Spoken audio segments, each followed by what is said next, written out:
Burgess Taylor from Journey with Burgess, and today we're going to answer some questions. I didn't get very many from YouTube subscribers, but I got a few from some patrons that I'm going to include in this. I'm going to include the questions that people asked in the comments on various YouTube videos, since I said, hey, if you've got questions. So I think I probably would have gotten more questions if I had put a picture up on Instagram, but anyway, it's all good. One of the first ones that I got was, have I ever wanted to stop journaling? And the answer is yes, but not permanently. There have been times in my life when I haven't been able to journal. When for whatever reason, things have gotten in the way. I find that usually it's when I'm really busy with life stuff, with home stuff. If I'm really, really productive and I'm busy productive, I sometimes will sit down in the evenings and do a bit of art to relax, add a few pictures here and there, but I don't do a lot of text journaling when I'm that productive, when I'm that busy, simply because I'm usually pretty tired and I don't really feel like doing that kind of journaling, which is rare because I am really a text journaler, and that's how I started Dear Diary kind of journaling. That goes on to maybe when I am really upset over something. If I need to figure things out, I actually will do mind spill kind of journaling.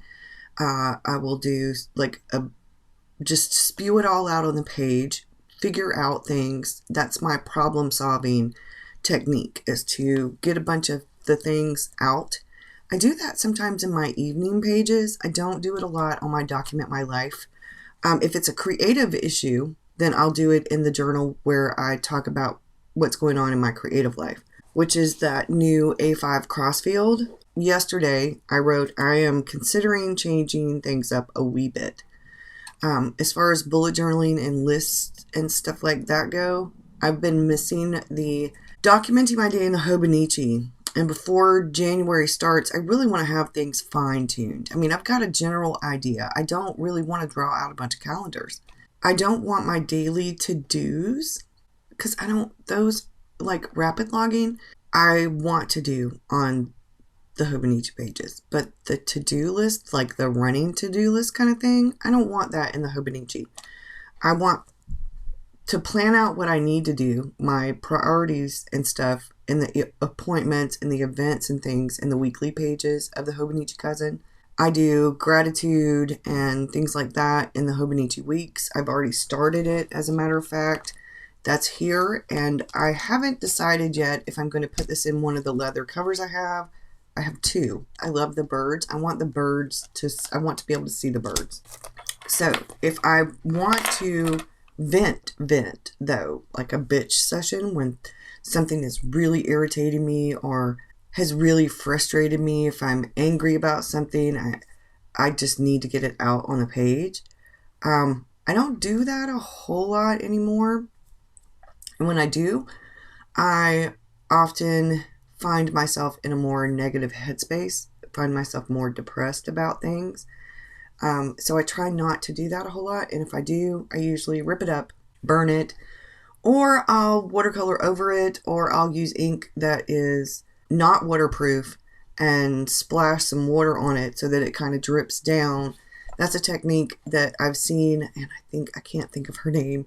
I don't know why. She has these gorgeous, gorgeous pages. I am following her on Instagram, and I'll try to find the link to her name. Gorgeous, gorgeous pages, what she does with some of the writing and the inks and stuff. Anyway, there are times when I don't feel much like journaling, simply because I'm exhausted and it's been a very productive, busy day. But most of the time it's just temporary. There have been times in my life, however, when I haven't journaled, or I've not felt comfortable to journal, or journal in code, or instead of journaling, I've written poetry. Sometimes you don't feel comfortable. Your journal doesn't feel like a safe, private space, and that can affect your journaling. So there are times when I use a lot of stick-it notes and If I don't feel like journaling, if I don't have time, it's usually not because I don't want to. It's usually because I don't have time to. And I say that literally because some days it's very, very busy. And like yesterday, which was Wednesday, I watched my grandkids in the evening, which would have been my time to finish this video and get it up for y'all. But I chose family. Family comes first. And I enjoyed my time with my grandkids. We had fun. The baby froze my phone again. Yeah. And she called. The last phone call that I had received was from Maria, but it was from her boyfriend's phone, the dad. Selena got a hold of my phone before it locked over to where you'd have to do your thumbprint or your pin. And she hit the button and she's calling her dad. And I'm like, Selena, give me the phone. Selena. And I hear them talking. And then my daughter got on the phone. She's like, Mom, did you mean to call? I'm like, nope, that was your daughter. So I think that pretty much answers the question. It's rare that I don't want to journal. When I don't want to journal, there's usually something wrong. It's depression usually is the culprit. And when I don't want to be creative at all, when I don't want to journal, text journal, art journal, any kind of journaling, that's not a good thing. It doesn't happen very often. And fortunately or unfortunately, I do this for a living. So I have to find ways to get to the point where I can do that, where the desire to journal is there. And that's usually like maybe a journal prompt or swatching some watercolors or adding a picture of the grandkids or a picture of me and David or an update on the barn or something, adding some collage, something. Okay, the next question that I got was some information about me. I am 53 years old. I am from Charleston, South Carolina. I grew up on James Island. My daddy died when I was 7. And that was when I became an avid reader and an avid journaler. Okay, to make a long story short, I was reading and writing. I had a little pink diary when my daddy died. And I became an avid reader and journaler. I didn't talk for about a year. After my daddy died, I wrote everything down. Fast forward, my mom remarried. I graduated from high school, went to work at a bank, moved out. Was a bank teller for years. I ended up a bank teller for several different banks over the course of my lifetime. Did several different things. I, at one point, was an assistant head bookkeeper at a grocery store. I managed a couple of different finance companies. I even worked construction with my dad for about a year and a half. Was an assistant manager at a Zales for a few years. I've done a lot of finance and banking, customer service, sales, that kind of thing. And I went to college in my early 30s as a single parent. I got married, got divorced, raised my kids with the help of my parents, my mom and my stepdad. My mom and my stepdad were married for 41 years, I believe, 41 years.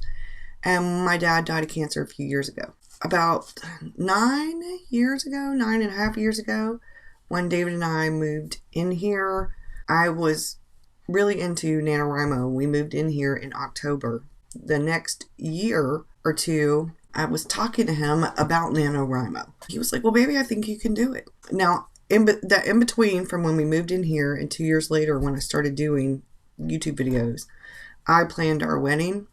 I made the arrangements, the flower bouquets out of sheet music, did the little boutonnieres, all kinds of stuff. I did a lot of the stuff for our wedding myself. I documented it in my journal. And I have always been a journaler. I've always been a text journaler. I've always done a bit of what people think of as smash book journaling, simply because I'm a doodler and a list maker. I've been bullet journaling without officially bullet journaling since I was in, high school.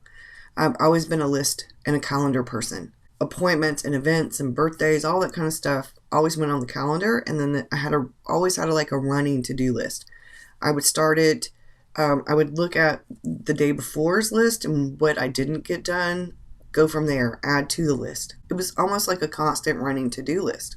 I've always been into reading and writing and art and journaling, creative DIY projects, that kind of thing. Fixing our house, planning our wedding, our actual wedding, things like that. I've Always been like that. Even when my kids were little. A few years ago, when David got sick with Crohn's, we found out my dad had cancer. It was a hell of a year. My mom was taking care of my dad at the end.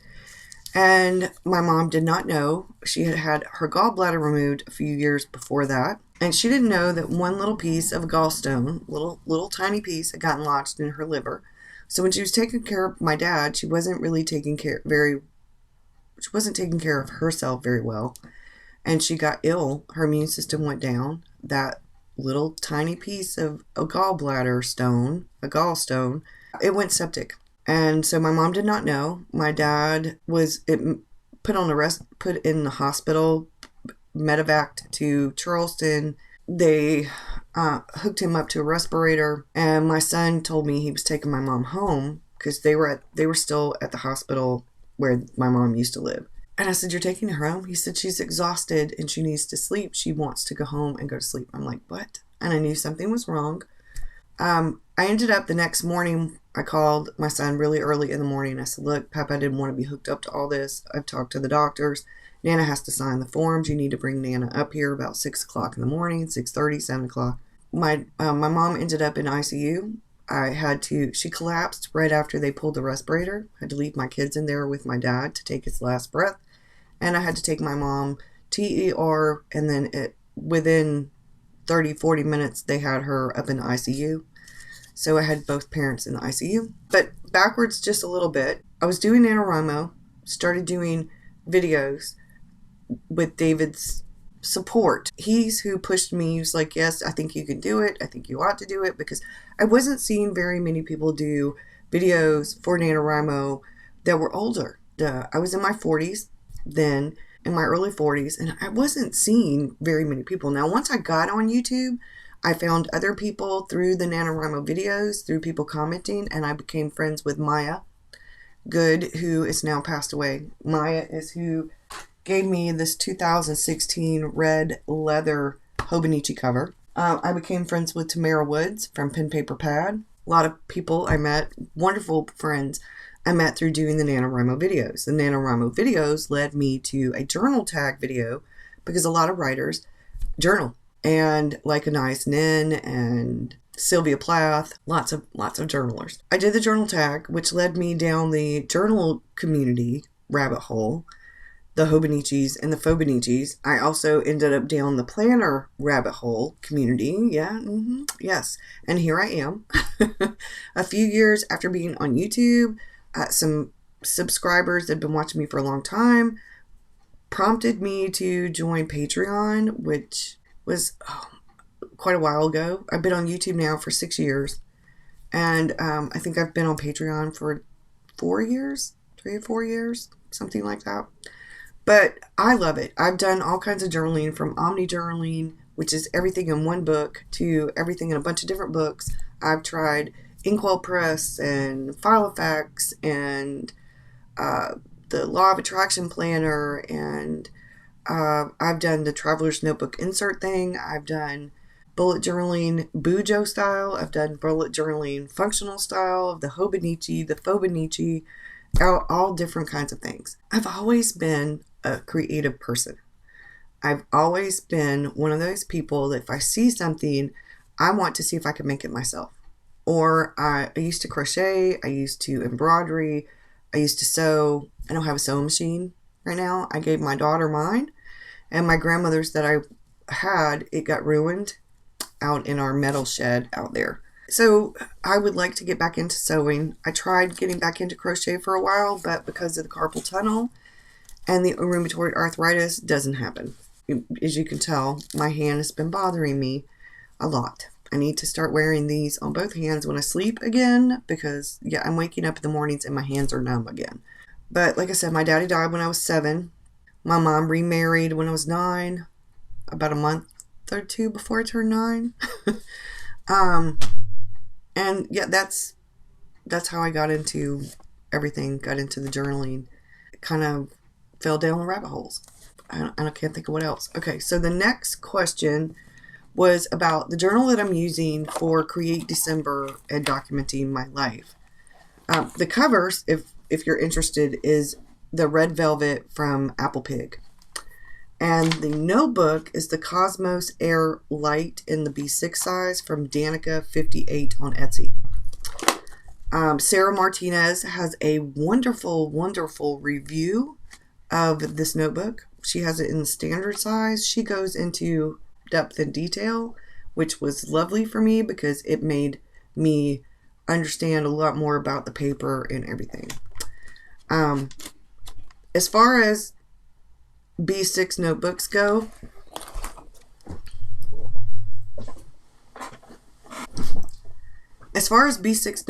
there are several options out there if you're interested in the B6. For a lot of people, the B6stology, I don't like the paper as well as Tombow River paper or this Cosmos Air Light, I should say. But I have cut down A5 notebooks. You can find Tombow River paper or mixed media paper, Strathmore mixed media paper. There are a number of people that have them.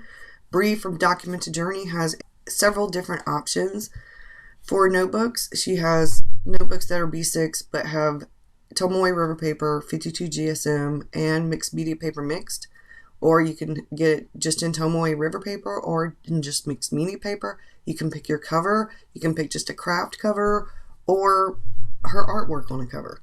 They are bound, hand bound, and they are gorgeous, and I love them. However, they're blank. And if you're like me, I like to journal, like art journal. I like to do sketches and art and stuff in those journals. I have filled up several of those journals and actually use them as document my life journals. I can't write a straight line. So I have to have a guide. And I have several different pencil boards, a couple that Bree made me, some that have dot grid, some that have lines, some that have grid, some that I bought from other people, some that came from Galen Leather, which has a B6 Tombow River paper. Beautiful, beautiful, beautiful notebook with Tombow River paper, but it's blank. You can find notebooks on Etsy that are in B6 that are Tombow River paper. Wonderland 222 has a 52 GSM Tombow River paper notebook. I love their notebooks. Their planners, okay. It's not, I'm using one. I have one. We'll talk about that later. But for now, I'm answering questions. There's lots of options out there. If you can't find what you like and you find an A5, you can go to Staples or other places and have it cut down to B6 if you want. A lot of people cut down A5s to standard as well, but there are options depending on how much you want to spend on the notebook itself and on shipping. I've had Taroko Design Enigmas cut down to B6. I've had Taroko Design Breezes cut down to B6. If you're interested in one and you're willing to go B6 Slim, Nanabi Paper has a Cafe Notes grid and dot grid in the Cafe Note, and it's B6 Slim. Beautiful, beautiful, beautiful notebook. I actually have one in here. I've used the lined and the grid. Used to not be a big fan of B6 Slim, but it's perfect for journaling and it's perfect for bullet journaling. I'm going to be changing things up a wee bit simply because I am adding some things to the mix. I'm going to be using this in conjunction with the Hobonichi and this in conjunction with this. And then I have the Weeks and the A6, and I also have this, which is my spiritual stuff. That's where I have the Wonderland 222 planner and notebook in B6 size. And this is the Hobonichi. I have the AVAC, and here are inserts. This one is lined from Taroko Design with Tombow River paper. I have two in there for different things. I'm debating. I'm figuring things out. I think I've answered all of those questions. There was another question that was from a patron that I want to cover quickly that I thought y'all might be interested in, and I am going to do a separate video that will cover more of this later. My top 5 favorite or most used supply items this year in 2020. they're very similar to what I've already been using. So I'm going to talk about what I've already been using, and I'm going to add a couple of things to the mix. So I'm really big into watercolor and really big into waterproof permanent ink. I have been using platinum carbon ink and then sketch ink, but they clog some of my pens, the sediment. So I've started using Diatramentis,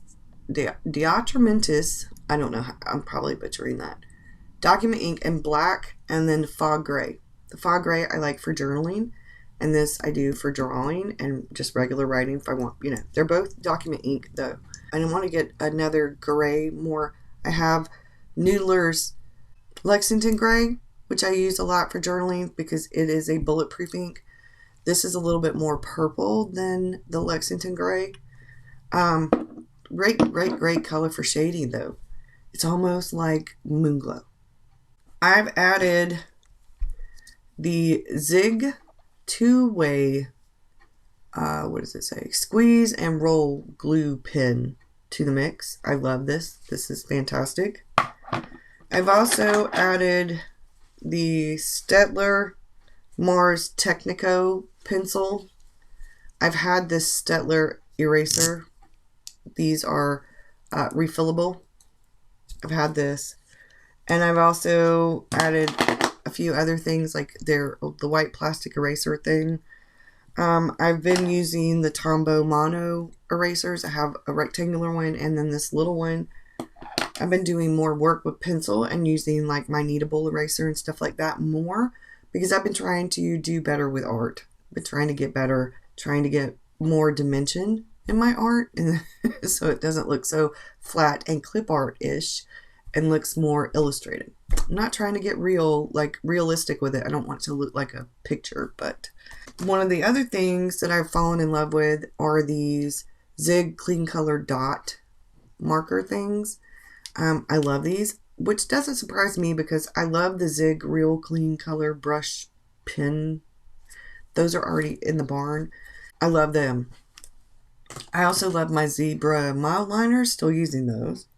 One of my other fantastic loves has been this Sharpie ultrafine retractable pen. It writes on washi. Now I've always loved the Sharpie pens, they don't write on washi that well.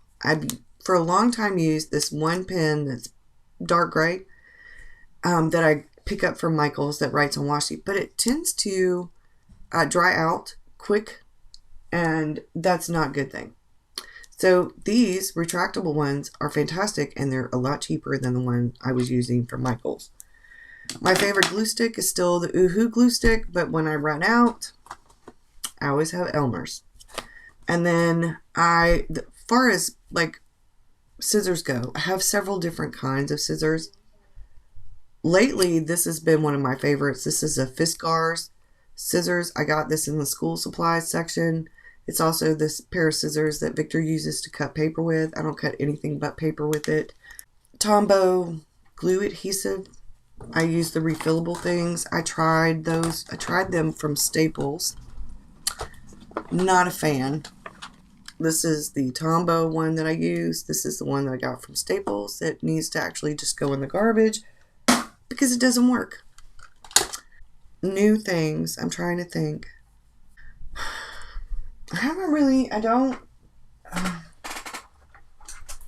The only other new things that I can think about that have become favorites, they're not new. Some of them aren't new.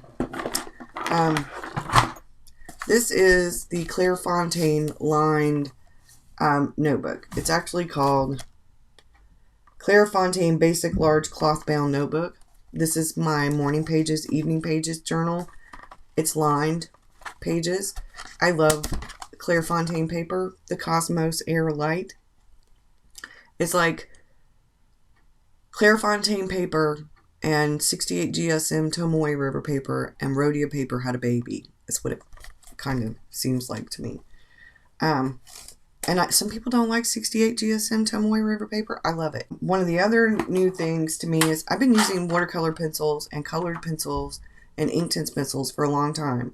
I've had Prismacolor pencils for a long time. Some of them are the older ones because my daughter gave me them. Some of them are the newer ones. And I kept hearing about these. I finally gifted these to myself. These are the 24 count of the Polychromos color pencils. They are divine. This Peg and All bag. And I use the Peg and All bag is everything. It's like the most used thing. So I've got a glue stick. I've got some of my drawing pens, some of my extra travel brushes, pencils and pens, washi tape, even some hand lotion. This is the calligraphy pen by Tombow with the gray and the black at each end. And this is the gray and this is the black. Stuff like that goes in here. And washi tape. And a ruler. So this is the everything bag. And these were this year. It's a set of 3 of them. 2 of them are in the thing over there. But this has my mild liners and those zig dot, clear dot things. So this is the planner bag. I have the real big bag. It has supplies in it. The medium bag with the elastic strap is my art journal stuff to go. I use the Peg and All more for art stuff, and this is for journaling stuff. And I have a watercolor thing in here, a whiskey palette, the one that came from Walmart. I also have these and the Schmincke whiskey palette. This has Daniel Smith colors in it. This is Schmincke. The other one is a mixture of things. And I love these. I absolutely love these. However, I'm still using my same 2 watercolor palettes. This is a mixture of a handmade Daniel Smith, Holbein, and Schmincke. And this is the big one. This is usually the table desk one.